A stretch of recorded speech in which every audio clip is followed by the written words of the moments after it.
এটি একটি আমাদের আরো একটি অন্যতম প্রোডাক্ট। ডিএক্সএন এর মাশরুমকে বলা হয় কিং অফ হার্ব, আর স্পারুলিনাকে বলা হয় কুইং অফ হার্ব। স্পারুলিনা পাউডার এবং ট্যাবলেট দুটি পাওয়া যাচ্ছে বিশ্বের বিভিন্ন দেশে। স্পারুলিনা হচ্ছে যে ডিএক্সএন স্পারুলিনাকে বলা হয় DXN spirulina is the world's number 1 nutrition natural food. DXN spirulina হচ্ছে পৃথিবীর নাম্বার 1 নিউট্রিশন ন্যাচারাল ফুড। আপনি দেখবেন লক্ষ্য করে যখন মানুষ চাঁদে যায়, মানে নাসাতে যারা কাজ করে, স্পেসে যায়, স্পেস এক্সে যায়, হ্যাঁ মানে রকেট নিয়ে যারা চাঁদের দেশে যায়, তারা কিন্তু ডেকসি বা খাবার নিয়ে যায় না, ভাত চাল নিয়ে যায় না। তারা কিন্তু পৃথিবী থেকে এই ধরনের বেস্ট থেকে সুপার ফুড গুলা, বেস্ট থেকে বেস্ট সুপার ফুড গুলা খুঁজে নিয়ে যায়, এবং তারা এই স্পারুলিনা খেয়ে অনেক দিন বেঁচে থাকে। ক্লিয়ার? কারণ এটাতে সম্পূর্ণ মাল্টিভাইটামিনস আছে অ্যাডেড, এবং প্রত্যেকটা মানুষের বডিতে যা যা ভিটামিনস দরকার সব আছে।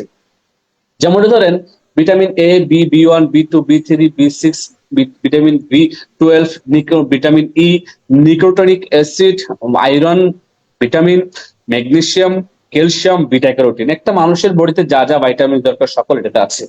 এটা কে কে খেতে পারবে? এবার আসেন, শিশু থেকে শুরু করে বৃদ্ধ পর্যন্ত যে কোনো বয়সের মানুষ এটা খেতে পারবে। স্পেশালি প্রেগনেন্ট ওমেনদের জন্য একটা ভালো সুষম খাবার, বাচ্চাদের জন্য একটি সুষম খাবার। আমাদের বাবা মা বসলে উঠতে পারে না, উঠলে বসতে পারে না, একটু বয়স হয়ে গেছে, তাদের মাজায় ব্যথা, হাঁটুতে ব্যথা, ক্যালসিয়ামের সমস্যার কারণে শরীরে বিভিন্ন জায়গায় ব্যথা হবে, তাদেরকে এটা দিতে পারেন। তাদের জন্য একটি ওয়ান্ডারফুল সুপার ফুড, সবাই খেতে পারবে, কোনো সমস্যা নেই।